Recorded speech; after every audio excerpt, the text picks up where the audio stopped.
হাদিসের আলো। হালাল উপায়ে ধনী হতে চাইলে ফজরের পর ছোট্ট একটি আমল যদি করতে পারেন, অল্প বয়সে হালাল উপায়ে আল্লাহ তাআলা আপনাকে ধনী বানায় দিবে।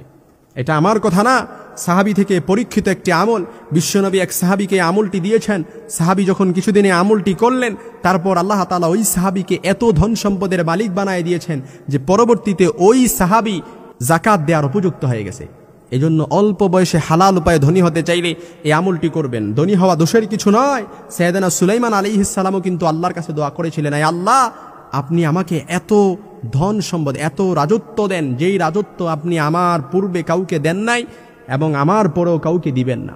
এজন্য ধনী হওয়া দোষের কিছু না।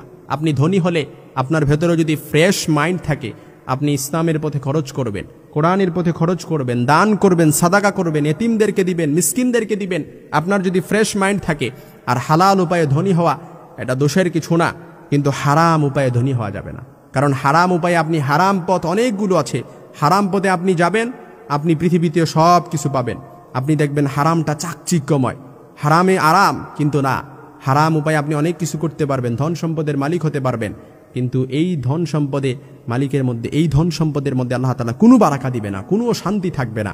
কারণ আল্লাহ তাআলার কোরআন বলছে, যে ব্যক্তি হারাম উপায়ে উপার্জন করবে, আল্লাহ তাআলা বলেন, ওয়ামান আ'রাদা আন যিকরি ফাইন্না লাহু মাঈশাতান দানকার ওয়া নাহশুরুহু ইয়াওমাল কিয়ামাতি আমা।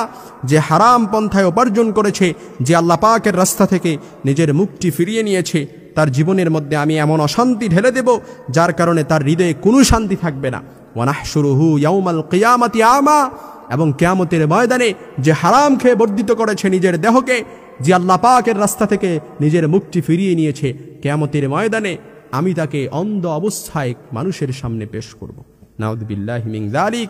এজন্য আল্লাহ রাসূল সাল্লাল্লাহু আলাইহি সাল্লামের কাছে যখন এক সাহাবী আসলেন, এসে বললেন, ইয়া রাসূলুল্লাহ, ইয়া হাবিবাল্লাহ, আমার টাকা পয়সা নাই, ধন সম্পদ কিচ্ছু নাই, ছেলে মেয়েদের ভরণ পোষণের দায়িত্ব সঠিকভাবে দিতে পারছি না, পালন করতে পারছি না, খাবার নাই, কিচ্ছু নাই।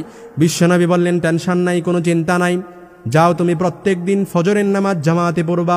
ফজরের নামাজ জামাতে পড়ার পরে ওই মুসল্লায় বসে তুমি প্রত্যেক দিন 100 বার পড়বা, সুবহানাল্লাহি ওয়া বিহামদিহি, সুবহানাল্লাহিল আযীম ওয়া বিহামদিহি, আস্তাগফিরুল্লাহ। সাহাবীকে যখন এই আমলটা শিখিয়ে দিলেন, সাহাবী আমলটা করতে লাগলেন। কিছুদিন পর যাওয়ার পরে আল্লাহর হাবিব জিজ্ঞেস করলেন, সাহাবী তোমার কি অবস্থা? তখন সাহাবী বললেন, ইয়া রাসূলুল্লাহ, আপনি আমাকে এমন আমল শিক্ষা দিয়েছেন, এই আমলটি আমি করতে লাগলাম, করার কারণে আল্লাহ তাআলা এখন আমাকে এমন অঢেল ধন সম্পদের মালিক বানায় দিয়েছেন, আমি এখন যাকাত দেওয়ার উপযুক্ত হয়ে গেছি। সুবহানাল্লাহ বিহামদি। শুধুমাত্র এই ছোট্ট আমলটা করার কারণে সুবহানাল্লাহি ওয়া বিহামদিহি, সুবহানাল্লাহিল আযীম ওয়া বিহামদিহি, আস্তাগফিরুল্লাহ। তবে আমলটা করার 2টা শর্ত রয়েছে। 1 নাম্বার শর্ত হচ্ছে আমলটার আগে এবং পরে দরুদ শরীফ পড়ে নেবেন, ছোট্ট দরুদ সাল্লাল্লাহু আলাইহি ওয়াসাল্লাম। এই দরুদটাও কয়েকবার করতে পারেন, কিংবা নামাজের মধ্যে আমরা যেই দরুদটা পড়ি, আল্লাহুম্মা সাল্লি আলা মুহাম্মাদ ওয়া আলা আলি মুহাম্মাদ কামা সাল্লাইতা আলা ইব্রাহিম ওয়া আলা আলি ইব্রাহিম ইন্নাকা হামিদুম মাজিদ, আল্লাহুম্মা বারিক আলা মুহাম্মাদ ওয়া আলা আলি মুহাম্মাদ কামা বারাকতা আলা ইব্রাহিম ওয়া আলা আলি ইব্রাহিম ইন্নাকা হামিদুম মাজিদ। এই দরুদটাও চাইলে পড়তে পারেন। দোয়াটা পড়ার আগে এবং পরে কয়েকবার, চাইলে 10 বার কিংবা 20 বার, চাইলে 100 বারও পড়ে নিতে পারেন। 1 নাম্বার শর্ত।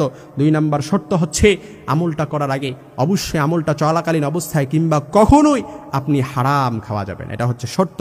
লা ইয়াদখুলুল জান্নাতা জাসাদুন গুযিয়া বিহিল হারাম। যে দেহ হারাম খেয়ে বর্ধিত হয়েছে, ওই দেহ কখনো আল্লাহর জান্নাতে যাবে না। ইন্নাল্লাহা তাইয়্যিব লা ইউকবালু ইল্লা তাইয়্যিবা। আল্লাহ নিজে পবিত্র, পবিত্র কোনো জিনিস ছাড়া আল্লাহ তাআলা আপনার দোয়াগুলো কবুল করবে না। এজন্য প্রত্যেক দিন ফজরের পর ছোট্ট আমলটা করবেন। হালাল উপায়ে আল্লাহ তাআলা আপনাকে ধনী বানায় দিবেন। অনেক ঋণ আছে, ঋণের বোঝায় চাপা পড়ে আছেন, ঋণ থেকে মুক্তি দিয়ে এমন ধন সম্পদের মালিক বানায় দিবে আপনি কল্পনাও করতে পারবেন না। সুবহানাল্লাহি ওয়া বিহামদিহি, সুবহানাল্লাহিল আযীম ওয়া বিহামদিহি, আস্তাগফিরুল্লাহ। এই আমলটা করবেন ইনশাআল্লাহ।